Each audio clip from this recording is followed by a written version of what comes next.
క్రీస్తునందు దేవుని బిడ్డలారా,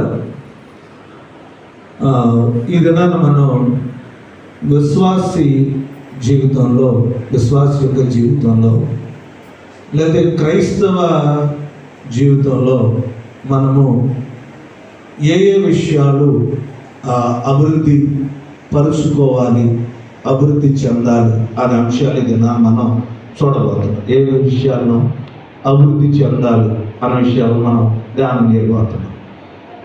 సహజంగా మనం ఆలోచించినప్పుడు కొన్ని సంవత్సరాల క్రితం ఈ సీలేరు ప్రాంతంలో ఎవరైనా ఉండి తిరిగి మరలా వస్తే ఇటువరకు ఇప్పుడు ఎంత అభివృద్ధి చెందిందని ఏం చేస్తూ ఉంటారు, ఆలోచిస్తారు. అంటే కొత్తగా ఏమొచ్చినాయి, అదే విధంగా ఉందా, మార్పులు ఉన్నాయా అని చెప్తూ ఉంటారు.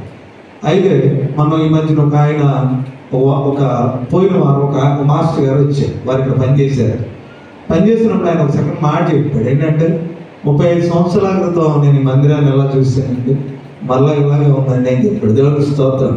అంటే మందిరం అయితే అలాగే ఉంది, కానీ దేవుని కృపను బట్టి విశ్వాసాలు అభివృద్ధి చెందొచ్చు, పరిస్థితులు అభివృద్ధి చెందాలి, కొన్ని మార్పులు అయితే దానికంటే ఇంకొన్ని జరిగి ఉండొచ్చు. ఈ మందిరం గురించి చెప్పాడు, ఇల్లు అయితే ఏదో కొత్తగా ఒకటి కనపడుతుందండి అని చెప్పాడు. దేవునికి స్తోత్రం. అంటే ఆయన ఎంతో కొంత దీన్ని చూశాడు, తర్వాత దీనిలో ఏదో అభివృద్ధి కనబడింది అని చెప్పాడు. ఒకవేళ మనం ఎక్కువగా మన ఎలక్షన్స్లో గమనిస్తే కొంత వార్త ఏంటంటే అదే రాష్ట్రం కొంత అభివృద్ధి చెందలేదు అన్న ఒక ఆలోచన మనం అంగీకరించాలి, కొంత ఆలోచన అంగీకరించాలి. అంటే మానవ జీవితంలో మనుషులు అభివృద్ధి అంటే నాగరిక ప్రపంచంలో లేకపోతే టెక్నాలజీ పెరుగుతున్నప్పుడు మనుషులు ఎలా అప్డేట్ అవుతున్నారో లేక అభివృద్ధి చెందుతున్నారో, ఆత్మీయ జీవితంలో కూడా మనము అభివృద్ధి చెందాల్సినటువంటి అవసరం ఉందని బైబిల్ మనని హెచ్చరిస్తుంది, లేకపోతే పురాపూర్వకంగా తెలియజేస్తుంది. దేవునికి స్తోత్రం. అంటే మనం క్రైస్తవ విశ్వాసాల్లో పరిణితి చెందాల్సిన అవసరం ఉంది. లేదా రెండోది ప్రార్థనలలో పరిణితి చెందాల్సినటువంటి అవసరం ఉంది.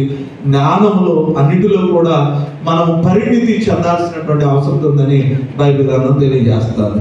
మీరు 2వ రాజుల గ్రంథం 4వ అధ్యాయాన్ని మీరు గమనించినప్పుడు, 2వ రాజుల గ్రంథం 4వ అధ్యాయాన్ని గమనించినప్పుడు 43 నుంచి 44 వచనాలు పాత నిబంధనల గ్రంథంలో చూస్తూ ఉన్న ఒక సంఘటన మనం చూస్తే, నూతన నిబంధనలో కూడా ఒక చోట సంఘటన కనబడుతుంది, మాకు అర్థం కాదు. దేవునికి స్తోత్రం. పాత నిబంధనలో జరిగినటువంటి సంఘటన కొత్త నిబంధనలో యేసుక్రీస్తు వారి టైంలో ఒక సంఘటన జరిగింది. దేవునికి స్తోత్రం. పాత నిబంధన గ్రంథాన్ని మనకి ఎక్కువగా గుర్తుండదు. ఏది ఎక్కువగా గుర్తుండదు మనకి? నూతన నిబంధన గుర్తుండదు. నూతన నిబంధనలో మనకు గుర్తున్న విషయం ఏంటి అని అంటే, యేసుక్రీస్తు వారి కొండ మీద ప్రసంగం చేసినప్పుడు 3 దినాలు అయిపోయేటప్పటికి ఆహారం లేదు, ఆహారం వచ్చింది, కొరత వచ్చింది. అప్పుడు ఆ టైంలో శిష్యుని అడిగాడు, ఆయన ఫిలిప్ని అడిగినప్పుడు, అయ్యా మా దగ్గర కేవలం కొన్ని చేపలు, కొన్ని రొట్టెలు మాత్రమే ఉన్నాయని చెప్పాడు. అదొక సంగతి. ఇక్కడికి వచ్చేటప్పటికి ఇక్కడ మీరు గమనిస్తే ఎలీషా అనేటువంటి ప్రవక్త ఉంటే, ఆ ప్రవక్త దగ్గరికి తన యొక్క పరిస్థితుల్లో తన యొక్క పొలంలో ఏదైతే పండిందో దానిలోంచి పంటలోంచి మొట్టమొదటిగా దేవుని దగ్గరికి సేవకుడి దగ్గరికి ఎలీషా దగ్గరికి ఒక 20 రొట్టెలు తీసుకుని వచ్చేట. దేవుని స్తోత్రం. ఆయన అంటున్నాడు, 20 రొట్టెలు ఏం చేయాలి నువ్వు? ఏం చెప్పాడు? పంచేయమని చెప్పాడు. ఏమన్నాడు? పంచేయమని చెప్తే అక్కడ ఉన్నది 100 మంది, నువ్వు ఇచ్చింది ఎంత? 20 మంది. ప్రశ్నించాడు. అంటే ఆయన ఆలోచించాడు. అక్కడ ఉన్నది 100 మంది, నువ్వేమంటున్నావు? 20 పంచమంటున్నావు. ఫిలిప్ని అడిగితే ఫిలిప్ క్యాలిక్యులేట్ కూడా చేసేసాడు. కొన్ని ఖర్చు అవుతాయి, కొన్ని ధ్యానాలు ఖర్చు అవుతాయి. ఈ 5,000 మందికి ఆహారం పెట్టాలంటే కొంత ఖర్చు అయిపోద్దని కూడా క్యాలిక్యులేట్ చేసేసాడు. ఈ 5,000 మందికి ఖర్చు పెట్టాలంటే ఈయన అంటాడు, 20 మంది ఫుడ్ తీసుకెళ్ళి నువ్వు ఎంతమందికి పెట్టమన్నావు? 100 మందికి పెట్టమన్నావు, ఇది చాలదు అనే మాట ఈ వ్యక్తులు చెప్తా ఉన్నారు. యేసుక్రీస్తు పక్కన శిష్యులు చెప్తా ఉన్నారు. రెండోది ఎలీషా పక్కన ఉన్న శిష్యులు చెప్తా ఉన్నారు. దేవుని స్తోత్రం. ఆ కిందకు వచ్చేటప్పటికి మీరు గమనించగా 44వ వచనానికి వచ్చేటప్పుడు వారు తిరిగిన తరువాత ఏమైపోయింది? మిగిలిపోయింది. మళ్ళా మీరు నూతన నిబంధనలోకి వెళ్తే అక్కడ రాయబడింది, వారు తినిన తర్వాత కొన్ని గంపలు ఎత్తారు, తృప్తిపరచబడ్డారని రాయబడింది. దేవుని స్తోత్రం. అంటే ఆహారం అనేది షార్టేజ్ గా ఉంది, ఆహారం అనేది కొరతగా ఉంది, ఆహారం అనేది తక్కువగా ఉంది. కానీ తక్కువగా ఉన్న దాన్ని దేవుడు ఏం చేశాడు? తృప్తికరంగా మార్చాడు. దేవుని స్తోత్రం. ఎలా మార్చాడు? తృప్తికరంగా మార్చాడు. అంటే మన జీవితంలో కొరత ఉంటుంది, తక్కువ ఉంటుంది, ఇబ్బంది ఉంటుంది. కానీ దేవుడు దాన్ని ఎలా మారుస్తాడు? తృప్తికరంగా మారుస్తాడు. అంటే ఆ తృప్తికరంగా మారుస్తాడు అనేది మనం గమనించగలుగుతున్నాం. అయితే ఇక్కడ యేసుక్రీస్తు వారి దగ్గర చూసిన దానిలో, ఎలీషా దగ్గర చూసిన దానిలో శిష్యుల మనస్తత్వాలను ఏం చేసుకోవాలి? మార్చుకోవడం ప్రారంభించారు. దేవుని స్తోత్రం. ఏం చేయకూడదు? దేవుణ్ణి క్వశ్చన్ చేయకూడదు. దేవుణ్ణి ఏం చేయకూడదు? మనం క్వశ్చన్ చేయకూడదు, ప్రశ్నించకూడదు. మనం ఏం చేయకూడదు? చూడండి, మీరు బైబిల్ గ్రంథాన్ని మీరు గమనిస్తే మోషే తీసుకుని వెళ్తా ఉన్నాడు, ఇశ్రాయేలుని తీసుకుని వెళ్తా ఉన్నాడు. ఇశ్రాయేలు ఇప్పుడు కూడా మోషేని ఏం చేస్తా ఉన్నారు? ప్రశ్నించడం ప్రారంభించారు. ఏం చేస్తా ఉన్నారు? ప్రశ్నించడం ప్రారంభించారు. ఎలాంటి పరిస్థితుల్లో ప్రశ్నించడం ప్రారంభించారు? ముందు చూడగానే సముద్రం కనబడింది, కాస్త తేరుకుందాం అనుకునే ఇంకొక సమస్య ఏమొచ్చింది? వెనకాల. క్రైస్తవ జీవితంలో మనం నడుస్తూ ఉన్నప్పుడు మన ముందుంటాయి కొన్ని ప్రశ్నలు, వెనకాల ఉంటే కొన్ని ప్రశ్నలు, లేదా ముందుంటే కొన్ని సమస్యలు, వెనకాల ఉంటే కొన్ని సమస్యలు. కానీ మనం ఏం చేయకూడదు? దేవుణ్ణి ప్రశ్నించే స్థితిలో ఉండకూడదు. దేవుని మీద విశ్వాసం ఉండే పరిస్థితుల్లో మనం వెళ్ళాలి. దేవుని స్తోత్రం. ఎందుకంటే మనం నడిపిస్తుంది ఎవరు అంటే దేవుడు. మనం ఆధారపడింది ఎవరంటే దేవుని మీద. మనం ఎవరిని ఆధారపడి వెళ్తున్నామంటే దేవుని మీద ఆధారపడి మనం ముందుకు వెళ్తా ఉన్నాం అని బైబిల్ గ్రంథం చాలా స్పష్టంగా తెలియజేస్తుంది. మోషే మీద సనగడం ప్రారంభించారు, మోషేని విమర్శించడం ప్రారంభించారు, మోషే మీద గొనగడం ప్రారంభించారు.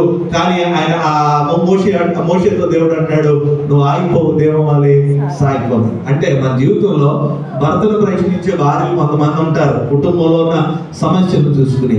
లేదా తల్లిదండ్రులను ప్రశ్నించేటువంటి పిల్లలు ఉంటారు, ముందున్న సమస్యలు చూసి, లేకపోతే భార్యను చూసో, లేకపోతే కుటుంబంలో ఉన్న పరిస్థితులు చూసో, ఏంటి మనకు సమస్య మీద సమస్య వస్తుందని ప్రశ్నించేటువంటి పరిస్థితులు మన జీవితంలో ఉంటే, ఇవి ఎలా ఉన్నాయి, ఇవి ఎలా సరిపోతాయి, ఇది ఎలాగుంది, ఎలా తీర్చబడితే, ఇవి ఎలాగున్నాయి, ఎలా మార్చబడితే, ఇది ఎలాగుంది, ఏ విధంగా మనం ముందుకు వెళ్తాం ప్రశ్నలు మన జీవితంలో వస్తూ ఉంటాయి.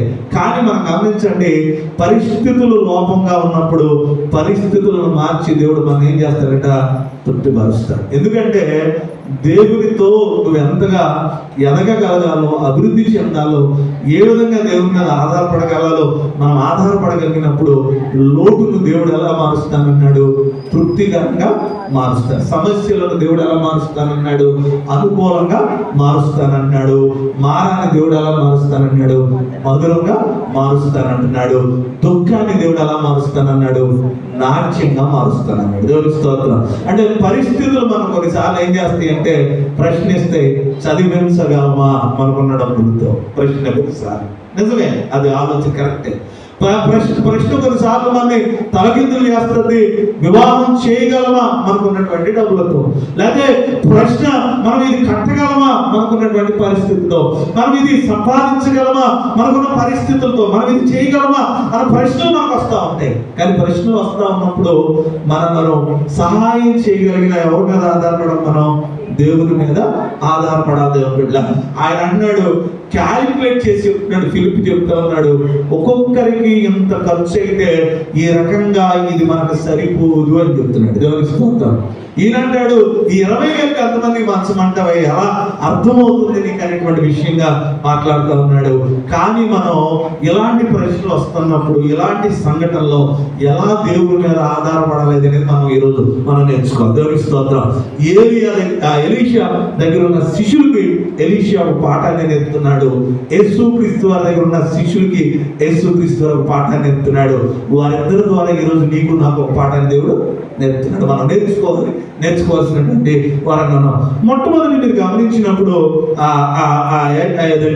2వ రాజుల గ్రంథంలో 4వ అధ్యాయము 43వ వచనాన్ని మీరు గమనించినప్పుడు దాన్ని జాగ్రత్తగా చూస్తే అక్కడ ఎలీషా ఆ రొట్టెలను ఎలా వృద్ధి చేశాడు, యేసుక్రీస్తు వారు ఎలా వృద్ధి చేశాడు అని మనం ఆలోచిస్తూ ఉన్నప్పుడు విశ్వాస ఫలితంగా మనం ఏం చేస్తామంటే అభివృద్ధి చెందడం ప్రారంభిస్తాం. దేవునికి స్తోత్రం.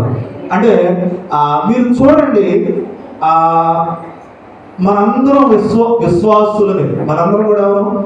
విశ్వాసులమే. ఏమంటే స్కూల్కి 10th క్లాస్ ఎగ్జామ్ రాస్తున్న బిడ్డలందరినీ ఏం చెప్తున్నారంటే ఏమంటారంటే వీళ్ళు 10th క్లాస్ పిల్లలు అంటారు, వీళ్ళు 10th క్లాస్ పిల్లలు అంటారు. లేదా స్కూల్కి వెళ్తున్న పిల్లలందరినీ కూడా ఏమని చెప్తారు? స్కూల్ పిల్లలు ఏం చెప్తారు, బయట వాళ్ళ పిల్లలు ఏం చెప్పరు. కానీ వీళ్ళ పరిస్థితులు ఎక్కడ దాకా మనకు అవకాశం ఉన్నంత వరకు వారు 10th ఫెయిల్ అయితే కానీ ఒకవేళ వీడు స్కూల్కి వెళ్ళినా కూడా ఏం చేయట్లేదు, వీడు చదవట్లేదనే మాట చెప్తారు.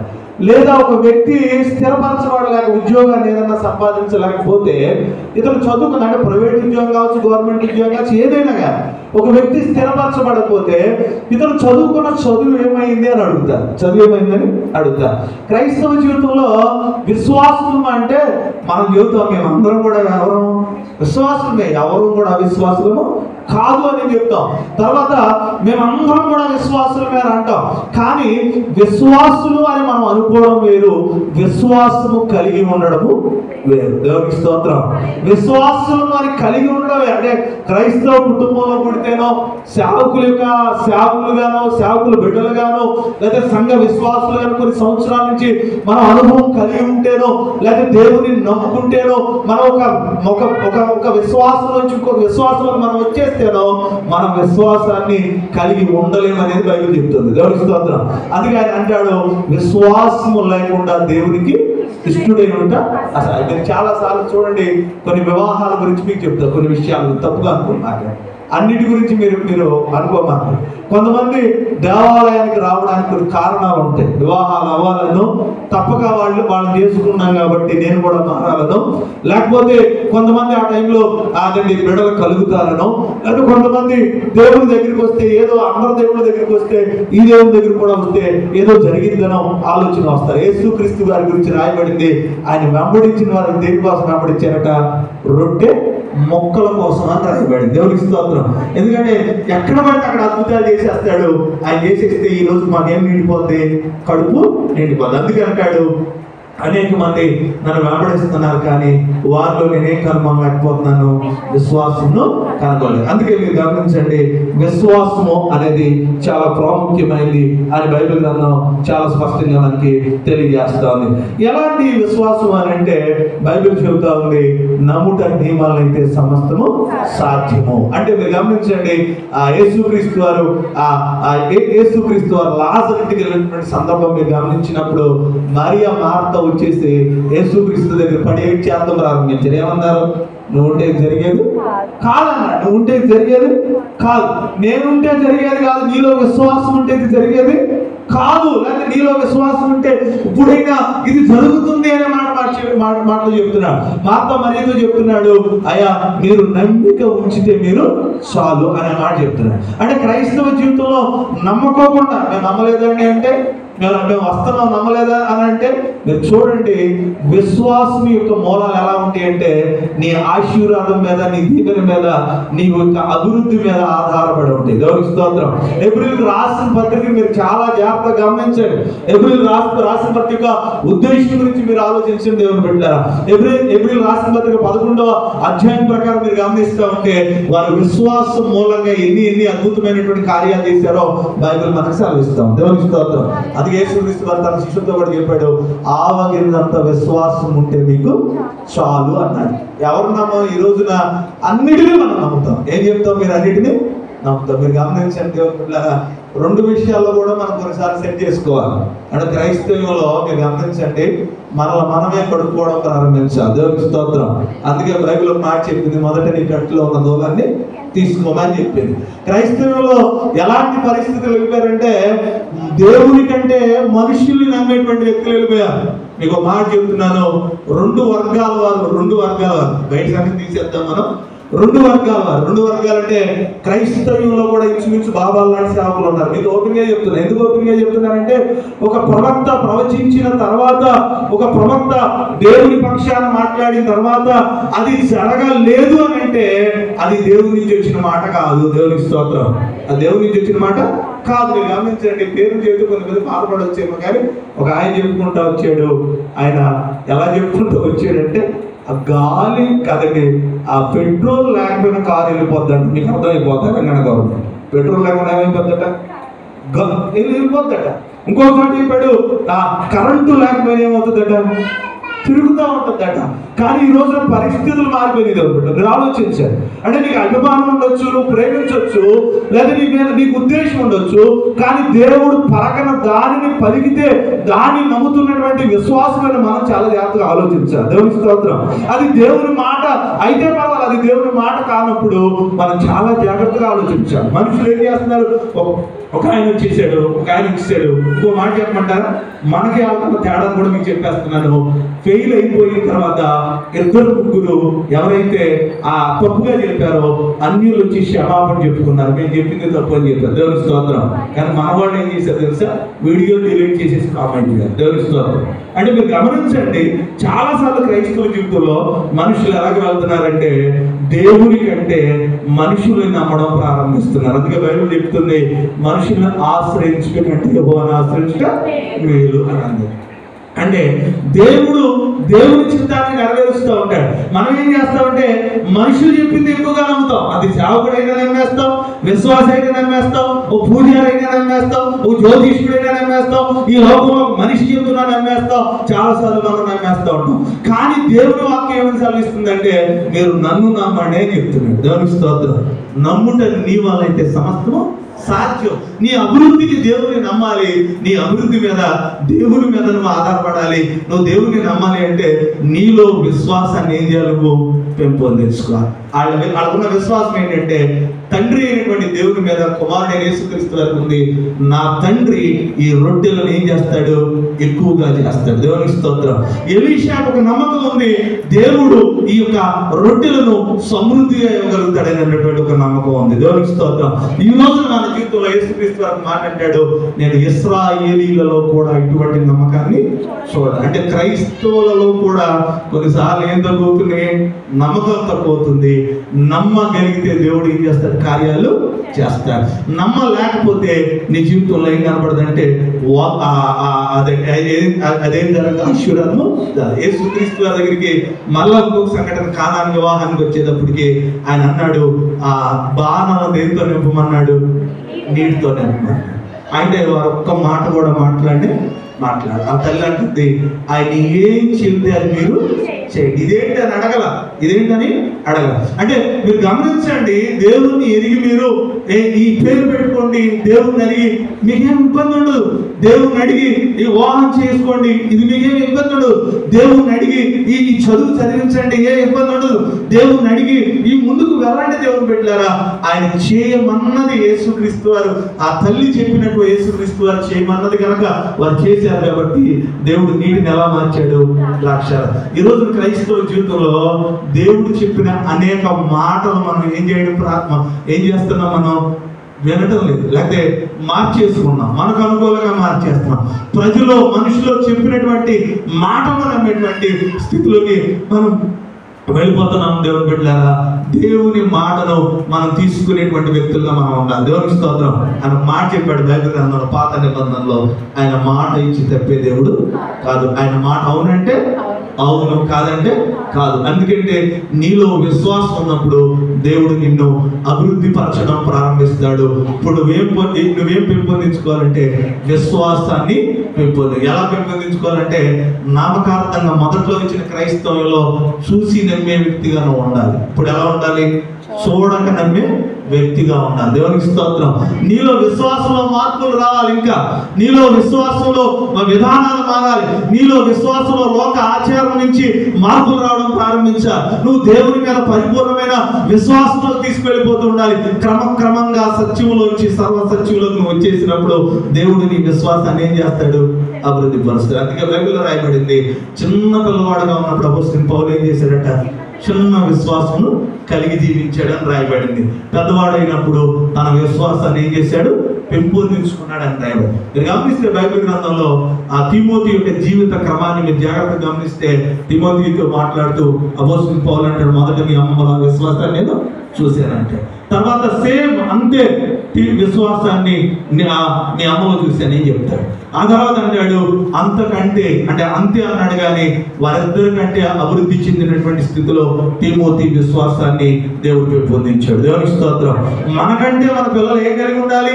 విశ్వాసంలోకి వెళ్ళిపోవాలి. మనకంటే దేవుడి మీద ఆధారపడే స్థితిలోకి వెళ్ళాలి. అందుకంటే ద్వితీయోపదేశకాండలో నీ పిల్లలు నడుస్తున్నప్పుడు, వెళుతూ ఉన్నప్పుడు, నువ్వు మార్గ మధ్యలో ఉన్నప్పుడు దేవుణ్ణి పరిచయం చేయమంటాడు. దేవుడి మీద ఆధారపడేటట్టు పెంచమని చెబుతాడు. ఏ దేవుడి మీద ఆధారపడితే మనం ఆశీర్వదించబడతామో ఆ విషయాన్ని తెలియచేయమంటాడు. ఒక తరం గురించి చెప్తూ ఉంటాడు, దేవుణ్ణి ఎరగని తరం వచ్చేసిందని చెప్తాడు. అంటే మీరు గమనించండి, పిల్లలకు మనం ఏం నేర్పాలంటే నేనున్నానరా నేర్పకూడదు, దేవుడు ఉన్నారా మనగా నేర్పాలి. దేవునికి స్తోత్రం. దావీదు అదే నేర్చుకున్నాడు. దావీదు అదే సొలొమోనుకి నేర్పడం ప్రారంభించాడు. ఎందుకంటే దావీదుకి ఇచ్చినటువంటి ఆస్తితో సొలొమోను రాజ్యం చేయకపోయినా బతికేయగలడు. దేవునికి స్తోత్రం. రాజ్యాధికారం లేకుండా బతికేయగలడు కూర్చుని. ఏ పని చేయకుండా ఉండగలడు. అంత లక్షలు, కొన్ని కోట్ల రూపాయలు సంపాదించి సొలొమోను కోసం వచ్చాడు దేవుని బిడ్డ. కానీ అది నేర్పల దావీదు సొలొమోనుకి. ఏం నేర్పాడు తెలుసా? నువ్వు వెళ్ళే మార్గాల్లో నువ్వు దేవుని మీద ఆధారపడితే నువ్వు వృద్ధిల్లుతావు అని చెప్పాడు. దేవునికి స్తోత్రం. మన జీవితంలో మన పిల్లలకి మన బ్యాక్గ్రౌండ్లో ఏమన్నా అది ఆశీర్వాదానికి కారణం కాదండి. మీరు బాగా ఆలోచించండి దేవుని బిడ్డ. మీరు చాలా గమనించండి, ఎన్ని కోట్ల రూపాయలు తీసుకెళ్ళించినా వారు దాన్ని వ్యర్థపరిచేవచ్చు. కానీ దేవుని మీద ఆధారపడేటట్టుగా విశ్వాసాన్ని కనుక మనం వారికి ఇవ్వగలిగితే వారు ఉన్నతమైన స్థితిలో వెళ్తారు. దేవునికి స్తోత్రం. మనలో ఉన్న విశ్వాసము మన పిల్లల్లో ఉండాలి. మనం మొదటిగా విశ్వాసులు కలిగి ఉండాలి. విశ్వాసి పిల్లలు ఏమవ్వాలి? విశ్వాసి అవ్వాలి. డాక్టర్ అవుతాడా, ఇంజనీర్ అవుతాడా, ఏదవుతాడా తర్వాత సంగతి. విశ్వాసి పిల్లలు అవిశ్వాసులుగా మారకూడదు. దేవునికి స్తోత్రం. అందుకే బైబిల్ ఏం చెబుతుందంటే విశ్వాసం వల్ల దేవుడు ఏం చేస్తాడు? కార్యము చేస్తాడు అని చెప్పడం గమనిస్తున్నాను దేవుని బిడ్డలారా. మీరు చూడండి, దీనిలో ఉన్న ప్రముఖమైనటువంటి విషయాలు మన రెండో విషయాన్ని మనం చూద్దాం. దయచేసి గమనించండి. ఎలీషా మాట్లాడుతూ అక్కడ 2వ రాజుల గ్రంథం 4వ అధ్యాయము 43వ వచనంలో మాట్లాడుతూ అక్కడ ఒక చక్కని మాట మాట్లాడాడు. అంటే ఇది నా ఉద్దేశం కాదు, యెహోవా సెలవు తీసుకుని నందునేమవుతుంది, ఇది అభివృద్ధి చెందిద్ది అంటే. ఈ మాట అర్థం ఏంటి అంటే నేనేదో అద్భుతం చేసేస్తానని నా ఆలోచన కాదు, ఇది నా ఉద్దేశము కాదు, ఇది దేవుడు మాట తీసుకునే మాట్లాడుతానని చెప్పాడు. దేవునికి స్తోత్రం. ఇప్పుడు మీకు అర్థం కావాలి, దేవుని మాట తీసుకుని జరిగే కార్యక్రమాలు ఎలా ఉంటాయి, దేవుని మాట తీసుకోకపోతే కార్యక్రమాలు ఎలా ఉంటాయి మీకు అర్థమైంది. దేవునికి స్తోత్రం. ఎలీషా ఏమంటున్నాడు? ఇది నేను చెప్తున్నాను కాబట్టి చేసేమంటలా. ఏమని చెబుతున్నాడు? దేవుని దగ్గర నుంచి నేను ఒక మాట తీసుకున్నాను, దేవుడు నాకు మాట ఇచ్చాడు, కాబట్టి ఖచ్చితంగా ఈ ఆహారం ఉన్న లోటు తీర్చబడింది అన్నాడు. దేవునికి స్తోత్రం. అంటే మీరు గమనించండి, కీర్తన గ్రంథంలో రాస్తాడు, యెహోవా ఇల్లు కట్టించని ఎడల దాన్ని కట్టువారి ప్రయాసం వ్యర్థం అంటాడు. అంటే దేవుడు లేకుండా నువ్వేం చేస్తున్నా, దేవుని మాట లేకుండా నువ్వేం చేస్తున్నా అది అభివృద్ధి చెందదు అనేది మనం గమనించాలి. దేవునికి స్తోత్రం. దేవుని మాటతో నువ్వు వెళ్ళింది అభివృద్ధి చెందింది. దేవుని మాటతో వెళ్ళింది. దేవుడి వివాహం చేయమన్నాడా, అది ఎన్ని సమస్యలు ఉన్నదో ఆ దేవుడు నిలబెట్టేస్తాడు. ఏ దేవుడు ఇక్కడ చదవమన్నాడా, ఎన్ని సమస్యలు ఉన్నా దేవుడు నిలబెట్టేస్తాడు. దేవుడు ఇక్కడ ఉద్యోగం చేయమన్నాడా, ఎన్ని సమస్యలు ఉన్నా దేవుడు నిలబెట్టేస్తాడు. దేవుడు ఏదైనా చేయమన్నప్పుడు ఎలాంటి ఆటంకం వచ్చినా దేవుడు చూసుకుంటాడు. దేవునికి స్తోత్రం. కానీ దేవుడు లేకుండా నీ ఆలోచనతో వెళితే అది సమస్య ఏర్పడింది అనేది మనం గమనించాలి. దేవునికి స్తోత్రం. అందుకే ఎలీషా ఇక్కడ ఏం మాట్లాడుతున్నాడంటే, నేను అక్కడ మీరు గమనించండి, ఆ మాట ఏమన్నాడు? 2వ రాజుల గ్రంథం అక్కడ మీరు గమనిస్తే 43వ వచనంలో ఏమని రాయబడింది చూడండి అమ్మా. ఆ తర్వాత చదవండి. యెహోవా సెలవిచ్చి ఉన్నాడు గనుక, యెహోవా సెలవిచ్చి ఉన్నాడు గనుక. ఎవరిచ్చారు ఈ సెలవు? యెహోవా సెలవిచ్చాడు. ఈయన సెలవిచ్చాడు.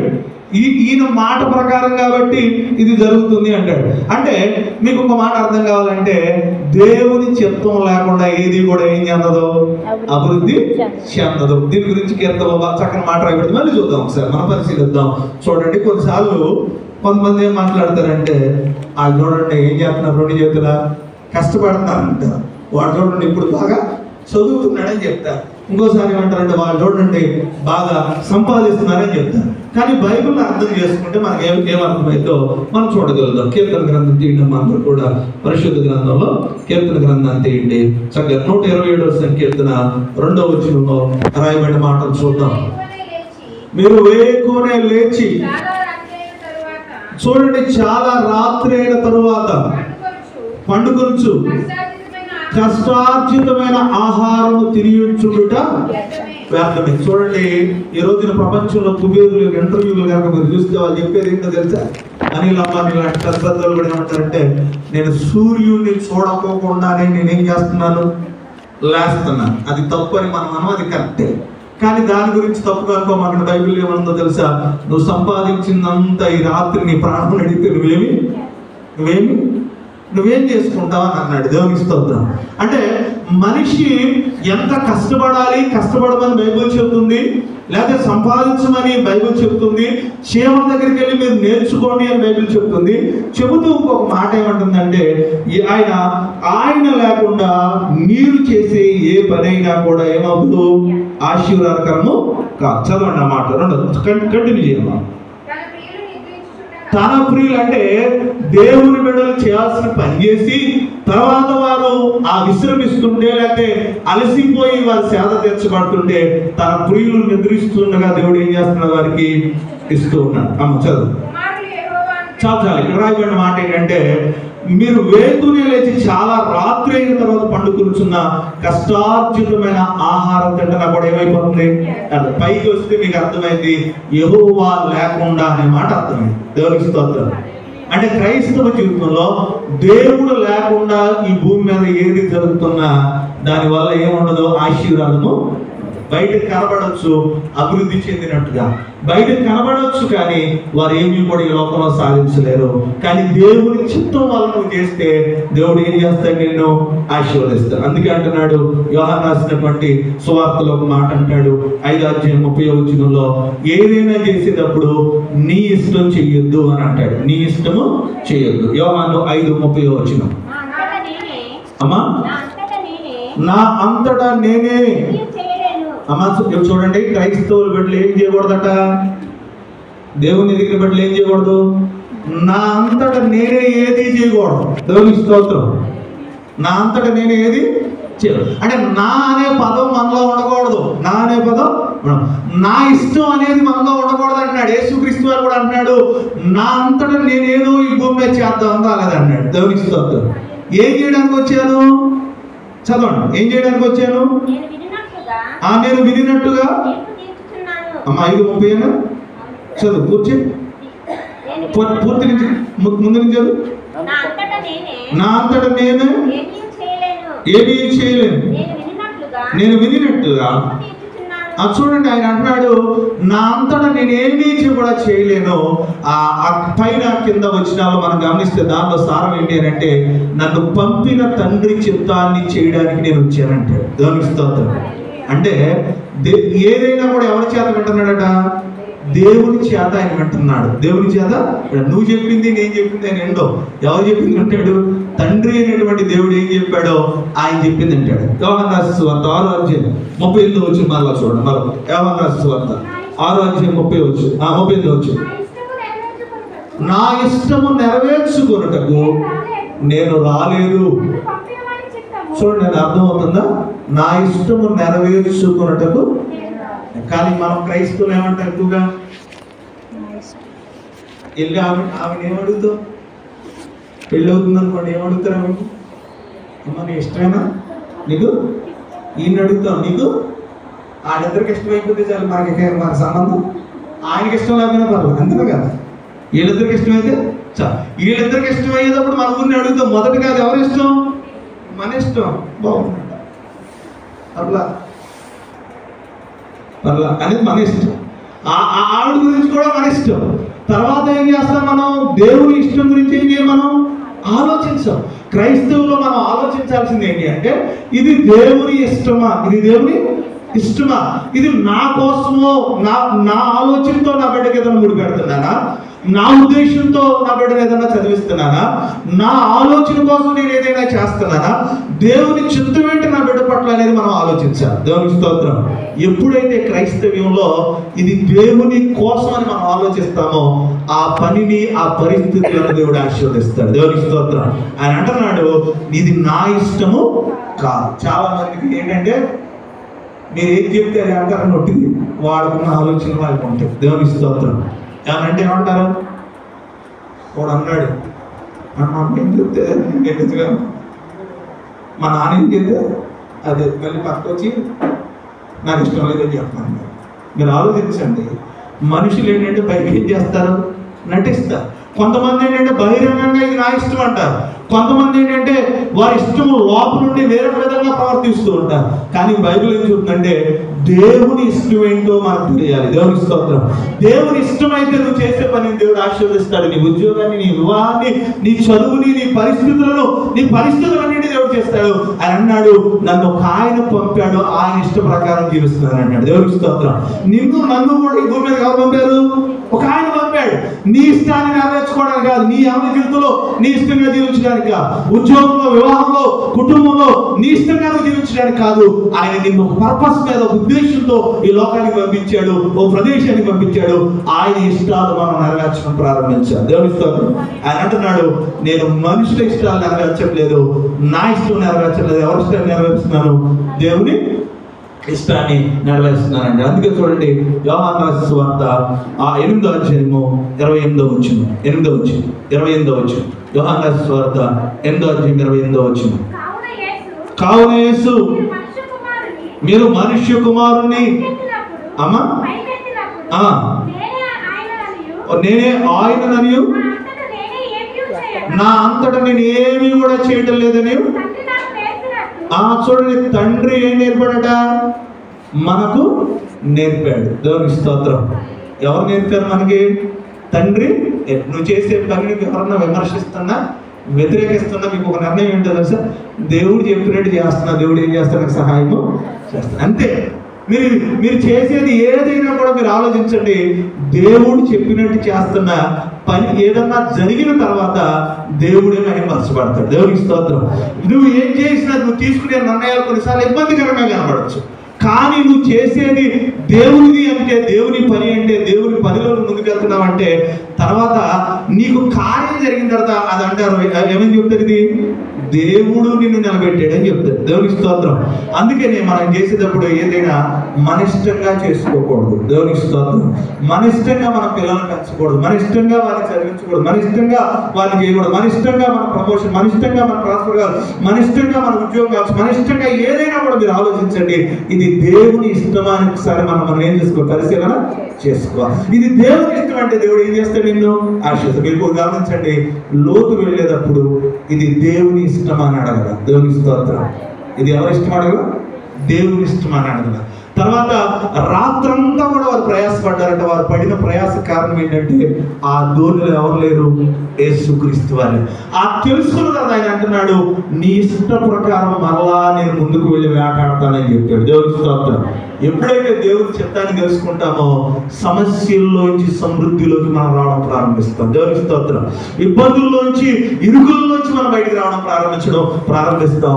దేవుని చిత్తం ఏంటో మనకు తెలియాలి. దేవుని స్తోత్రం. సంపాదిస్తున్నాం కొన్నిసార్లు, దేవుడు మనకి మంచి జీవితం ఇస్తాడు, మంచి వ్యాపారం ఇస్తాడు, అన్ని పరిస్థితులు ఇస్తాడు. కానీ దానిలో తృప్తి లేని జీవితం కలిగిందంటే కొన్నిసార్లు ఏంటో తెలుస్తుంది. దేవుని బిడ్డలారా, దేవుని చిత్తం ఉందో లేదో మనం తెలుసుకోవాలి. దేవుని చిత్తం. ఆయన అంటాడు, ఇది నా ఉద్దేశం కాదు, ఇది దేవుని చిత్తం. దేవుని మాటను బట్టి నేను ఏం చేస్తాను ముందుకే. అదే మీరు గమనించండి, దుసా గురించి రాయబడింది, దేవుని చిత్తంతో విత్తనం వేసేటట. ఒక విత్తనానికి ఎంత కోసుకున్నాడట? 100 పంట. అంటే నువ్వు విత్తనం వేసి దేవుని చిత్తం అయితే దేవుడు అంటాడు. ఆయన అంటాడు, అతడు చేయునదంతయు. మీరు అనొచ్చు, మాట పట్టిందా? పట్టిందా? ఏది పట్టుకున్నా బంగారం అంట. అంటే ఆశీర్వాదం అలా ఉంటుంది. దేవుని చిత్తంలో ఉన్న ఆశీర్వాదం.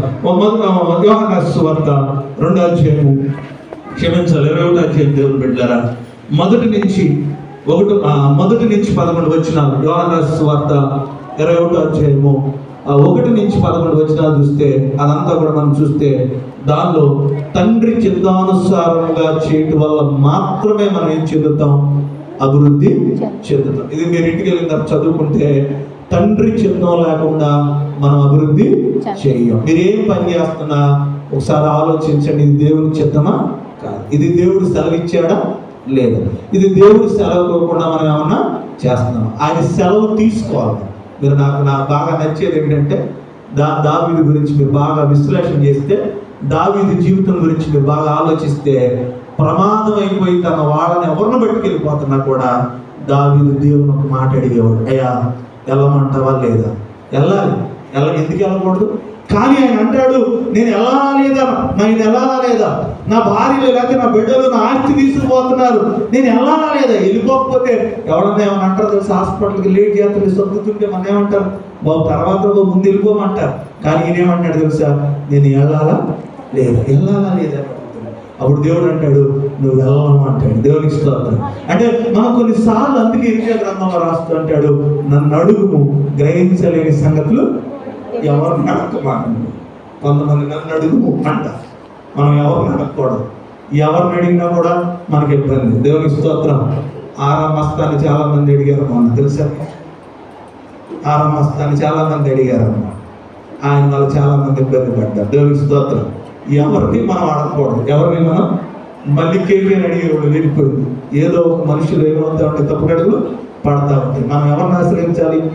దేవుడిని ఆశ్రయించాలి. దేవునికి స్తోత్రం. దేవుని మనం ఆశ్రయించాలని తెలుస్తుంది. అందుకంటాడు, నన్ను అడుగుమంటే దేవుణ్ణి అడిగితే గ్రహించలేని సంగతులు మనకు 21-13 వెళ్ళిన తర్వాత చూస్తే తండ్రి చిత్తం లేకుండా మనం ఏమి తండ్రి చిత్తం ఉంటే ఏ పరిస్థితుల్లో కానీ దేవుడు ఏం చేస్తాడు? సహాయము చేస్తాడు. మూడోది దేవుడు పెట్టిన మూడో ప్రాముఖ్యమైన విషయం ఏంటంటే, ఎలీషా దగ్గర ఎలీషా తింటాకి తీసుకొచ్చాడు. ఎవరి దగ్గరికి తీసుకొచ్చాడు? ఎలీషా తింటాకి తీసుకొచ్చాడు. ఆ 20 రొట్టెలు ఎలీషా తినాలి. కానీ ఎలీషా ఏం చెప్తున్నాడు? స్తోత్రం. ఏమంటే అంతేనా కదా? ఎలీషా దగ్గరికి తీసుకొస్తే ఎలీషా, కొంతమంది మీకు మాట తప్పుకొని మన సందర్భాలు వచ్చినట్టు మాట్లాడాలి. లోపల కొంతమంది పెట్టుకుని అర్థం పెట్టుకుంటారు. కొంతమంది అవునా కదా? ఏదైనా మనం ఎవరికైనా ఇవ్వాలి అనుకుంటున్నాడు. ఎలీషా 3 రోజుల తర్వాత వాళ్ళ శిష్యులకి ఇచ్చేది అనుకోండి. ధర్మం తీసుకొచ్చి వేడిగా ఇవ్వగానే ఎలీషా ఏమన్నాడు తెలుసా? పంచేయి అని చెప్తున్నాడు. క్రైస్తవ జీవితంలో మీరు గమనించండి, పంచి పెట్టడం వల్ల, తిరిగి దేవునికి ఇవ్వడం వల్ల, తిరిగి మనుషులకు ఇవ్వడం వల్ల దేవుడు మనకి ఇచ్చేస్తాడు. దేవునికి స్తోత్రం. ఈ లోకంలో ఎవరు ఎలా ఉన్నా చాలా మంది దాన ధర్మాలు చేస్తున్నారు. క్రైస్తవ్యంలో లోభత్వాన్ని దేవుడు ఖండిస్తున్నాడు. మీరు చాలా గమనించారు. క్రైస్తవులో పిసినారు అంటే నువ్వు డబ్బులు వ్యర్థపరచొద్దు, దాని తప్పనట్ల జలసాగా వ్యర్థంగా ఎవరిని వేస్ట్ చేయొద్దు అంటాడు. ఎందుకంటే ప్రతిదానికి లెక్క చెప్పాలి, అది బాధ్యత బైబిల్లో ఉన్న అసలు. కానీ లోభత్వాన్ని దేవుడు ఇష్టపడ్డాడు. దేవుడు ఇష్టపడ్డాడు, లోభత్వాన్ని దేవుడు ఇష్టపడ్డాడు. మీరు ఒక రోజున ఆ దావీదు కష్ట సమయంలో ఉన్నప్పుడు ఆయన వెళ్ళి అడుగుతాడు, అబీగేలు యొక్క భర్తను అడుగుతాడు, నీ పరిస్థితి బాగుంది కదా, నేను కష్టంలో ఉన్నప్పుడు సహాయం చేస్తావా లేదా అని అడిగితే తన భర్త ఏమంటాడు తెలుసా? నేను ఏమీ కూడా ఏమనంటాడు. మీరు గమనించండి, నేనేమి కూడా ఏమనంటే. మీరు క్రైస్తవ జీవితంలో దేవునికి ఇవ్వకపోతే, మనుషులకు మనం ఇవ్వకపోతే దేవుని వలన మనం ఆశీర్వదించబడలేదు. దేవునికి స్తోత్రం. కొంతమంది ఏంటంటే దేవుని నుంచి వచ్చేటప్పుడు ఇలా అంటే ఎంత వచ్చింది తీసేసుకున్నాం, ఇచ్చేది చాలా జాగ్రత్త. తప్పు అనుకోమాట, పరిస్థితులు అలా ఉంటాయి. ఏదన్నా కావాలన్నప్పుడు అంటే నేనే పెద్ద బాక్స్ పంపిస్తాను మీ ఇంటికి, మా ఇంటికి వచ్చేటప్పుడు ఎంత బాక్స్ అవుతుంది అనుకున్నాను, నేను మీకు ఎంత బాక్స్ పంపిస్తాను చాలా పొరపాటు అంతేనంటారు కదా. మనం పెట్టే చేతులండి అంటారు. దేవునికి స్తోత్రం. అంటే పెట్టాలి దేవునికి. పెడితే ఆయన అంటాడు, మీరు గమనించండి, అబ్రహాముని అక్కడ ఉన్నటువంటి ఆయన కలిసినప్పుడు, మెల్కీసెదెకు కలిసినప్పుడు, ఈయన కలిసినప్పుడు ఒకరికొకరు తెచ్చుకున్నామంటే వాళ్ళు అంటారు, నాకు ఎక్కువ ఉందా, నాకు ఎక్కువ ఉందా అంటారు. దేవునికి స్తోత్రం. నాకు ఎక్కువ ఉంది అంటున్నారు. కారణం ఏంటంటే వారు దేవునికి ఇవ్వాల్సింది దేవునికి ఇవ్వడం ప్రారంభించారు, మనుషులకు ఇవ్వాల్సింది మనుషులకు ఇవ్వడం ప్రారంభించారు. కాబట్టి దేవుడు వారిని ఆశీర్వదించాడు. మీరు క్రైస్తవ జీవితంలో క్రైస్తవుల్లో లోపత్వం అనేది, ఇవ్వడం అనేది, పెట్టడం అనేది తక్కువైతే మనం అభివృద్ధి చెందలేం. దేవునికి స్తోత్రం. ఆయన అంటాడు, వెదజల్లి, దీని పదాన్ని కొంతమంది అపార్థం చేసేసుకున్నారు అన్ని కదండి. వెదజల్లు ఏం చేయాలంట? వెదజల్లు తెలుసా? ఒక ఆవిడ పాట పాడుతూ ఉంటుంది మధ్యలో, పేరు చెప్పాం కానీ అని వెళ్తూ ఉంటుంది మధ్యలో. ఆవిడ స్టోర్స్ కూడా అవుతాయి. హిందీ ఫస్ట్ బాగా ఉంటుంది, టిట్ అంటుంది, అన్న మధ్యలో అంటూ ఉంటుంది. ఆవిడకి టూకి తీసుకెళ్ళి డబ్బులన్నీ ఇలా వేస్తూ ఉంటారు. ఏమండి ఇలా జరుగుతూ ఉంటారు. కొంతమంది పాటలు పాడుతూ ఉంటుంటే కింద నుంచి కొంతమంది చదివించేవాళ్ళు ఉంటారు తెలుసా? కొంతమంది చదివించేవాళ్ళు. మీరు అలాంటి చిన్న పొరపాటు అండి. అదేదో మనకు నచ్చిన పాట ఉందని అవంతా వేయ చాలా పొరపాటు. ప్రతి రూపాయి కూడా దేవుడు మనకి ఇచ్చింది లెక్క చెప్పాలి. దేవునికి స్తోత్రం. ఏదైనా కూడా దేవునికి మనం లెక్క చెప్పాలి. ఉద్దేశపూర్వకంగా తప్పితే దేవుని పనిలో ఒక మనిషి తినడానికి తప్పులేదు, ఒక మనిషి వస్త్రం వేసుకోవడానికి తప్పులేదు, ఒక మనిషి ఆశీర్వాదానికి తప్పులేదు, ఒక మనిషి అడిగినప్పుడు తప్పులేదు. కానీ వ్యర్థంగా ఏ రూపాయిని కూడా వేదజల్లకూడదు. దేవునికి స్తోత్రం. అర్థంగా చల్లాలంటున్నాడు. అని అన్నాడు ఏమంటే మీరు కొంచెంతో ఏం చేస్తారు?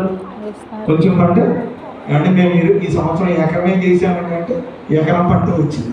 మేము ఎక్కువ పని చేయలేదండి. ఏం చేసాం? ఎకరమే 10 వంగ మొక్కలు వేసామంటే 10 వంగ మొక్కలు వస్తుంది, 100 మొక్కలు రావు. నువ్వు ఎంత విత్తితే దేవుని దగ్గర ఏమొస్తుంది? అంత పంట వచ్చింది, అభివృద్ధి చెందుతావు. ఎలీషా దగ్గర రాగానే ఆయన అంటున్నాడు, నాకు అవసరం లేదు, వారికి పంచి అన్నాడు. దేవునికి స్తోత్రం. వారు పంచేయమంటే వారికి పంచిన తర్వాత సేవకుడికి వారికి కూడా ఏమైందంట? మిగిలింది అని రాయబడింది.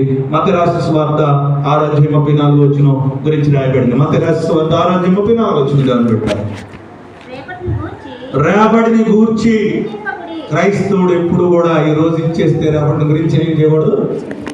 ఆవిడ అంటుంది 2 కాసులు ఎవరికి ఇచ్చారు? నేను రేపటి గురించి ఎత్తాడా వస్తాయి అని ఆలోచించాలి. దేవునికి స్తోత్రం. ఎవరికి ఇచ్చింది? దేవునికి ఇచ్చేసింది. అయితే ఏ నాటికి ఆ నాటికి నీకు చాలు. రేపటి గురించి నువ్వు ఆలోచించొద్దండి. రేపటి గురించి నువ్వు ఆలోచించొద్దు. కానీ నీ గురించి ఎవరు ఆలోచిస్తున్నారు? దేవుడు ఆలోచిస్తున్నాడు. నువ్వు ఆలోచించొద్దు. నీ గురించి ఎవరు ఆలోచిస్తున్నారు?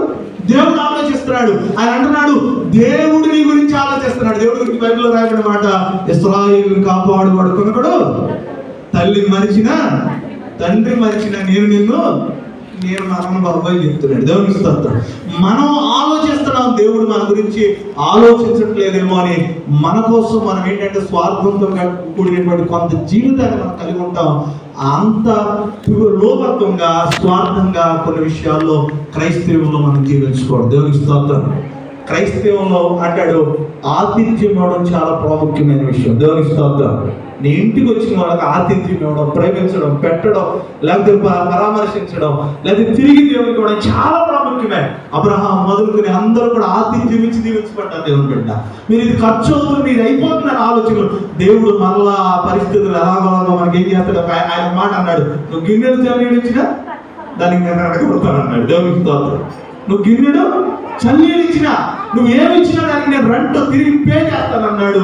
నువ్వు పెట్టిన దానికి ఇంకా రెట్టింపే నీకు ఇస్తాను. 1000 రూపాయలు దేవుడికి ఇచ్చాకో తిరిగి దేవుడు ఇచ్చేస్తాడు. నేను తిరిగి దేవుడు ఇచ్చాను. అది కానీ నువ్వు అర్థం చేసుకోవడం తెలియదు. ఇక అర్థం ఏమండి, ఫ్రీ సీట్ వచ్చింది, 5 లక్షలు పెట్టి కొనాలి, ఇది దేవుడు ఇచ్చిందని నీకు అర్థం కావాలి. దేవుడికి స్తోత్రం.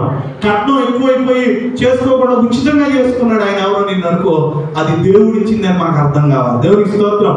లేకపోతే చదువుకి ఖర్చులు పెట్టాల్సింది ఖర్చు పెట్టకుండా పని జరిగిపోతుంది అనుకోండి, హాస్పిటల్కి వెళ్ళకోకుండా దేవుడు తగ్గిస్తున్నాడు అనుకోండి, అది దేవుడి వల్ల జరుగుతుంది అనేది మాకు అర్థం కావాలి. దేవుడికి స్తోత్రం. నీకు కనబడి డైరెక్ట్గా ఎవడు నీ ఆరోగ్యాన్ని కాపాడుతున్నాడు, నీ పిల్లల చదువు కాపాడుతున్నాడు, నీ వాహనం పాడవకుండా కాపాడుతున్నాడు, అది రిపేర్ చేయకుండా కాపాడుతున్నాడు. అవంటే అది దేవుని వల్ల పొందుకున్నామన్నా ఇది అర్థం కావాలి. దేవునికి స్తోత్రం. మీరు ఆ బైబిల్ గమనించండి. మత్తయి రాసినటువంటి సువార్త చూసాక ఇంకొక మాట చూసేసి ముందుగా 2 కొరింథీయులకు రాసిన పత్రిక 7వ అధ్యాయం 8వ అధ్యాయం దేవుని బిడ్డలారా 7-9 చూసి ముగిద్దాం. మీరు ప్రతి విషయంలోనూ అనగా విశ్వాసమందును, ఉపదేశమందును, జ్ఞానమందును, సమస్త జాగ్రత్త ఎందును, ప్రేమ ఎందును ఎలాగో అభివృద్ధి పొందుతున్నారో అలాగే చూడండి. ఆయన అంటాడు మీరు అన్ని విషయాలు ఏం చేయాలి? అభివృద్ధి. చాలా మంది మీతో చెప్తున్నాడు, మాటలు చాలా ఉంటాయి. కొన్ని మాటల గురించి రాయబడింది. మాటలు ఎలా ఉంటాయి అంట? మాటలు ఎలా ఉంటాయి? కోటలు దాటుతాయి అని అంటారు సహజంగా. క్రైస్తవ్యంలో దేవునికి మనుషులకు చేసేటప్పుడు మాటలు కనపడకూడదు. ఏం కనపడాలి? క్రియలు కనపడాలి. దేవునికి స్తోత్రం. మన క్రియలు కూడా కనపడకూడదు. మన పరిస్థితి ఎవరికి కనపడాలి? దేవునికి కనపడాలి. దేవునికి స్తోత్రం. వాటిలో ఒక మాట ఉందని చెప్పి ముగిస్తారు. 2 కొరింథీయులకు రాసిన పత్రిక 8:9 ఆజ్ఞాపూర్వకముగా మీతో చెప్తలేదు. 2 కొరింథీయులకు మీరు మన ప్రభువైన మీరు ప్రభు అయిన యేసుక్రీస్తు కృపను ఎరుగుదురా? ఆయన ధనవంతుడై ఉండి. ఈరోజు అనేక మంది యూట్యూబ్ ఛానల్స్ లో ఆయన తిడుతున్నటువంటి అనేక మంది కోసం విషయం తెలియదు, కానీ ఎవరి కోసం దరిద్రుడే అట? మనం బాగుండాలని ఆయన దరిద్రుడే అట. దేవునికి స్తోత్రం. మనం బాగుండాలని తన కుమారుని ఎవరికి ఇచ్చాడట? దేవుడు మనకు ఇచ్చాడు. మన కోసం ఆయన ఏం చేశాడు? దరిద్రుడు ఆయన. ఇంకొక మాట, అపోస్తుల కార్యం 20:36. అపోస్తుల కార్యం 20:36. అతడు ఎలాగో చెప్పి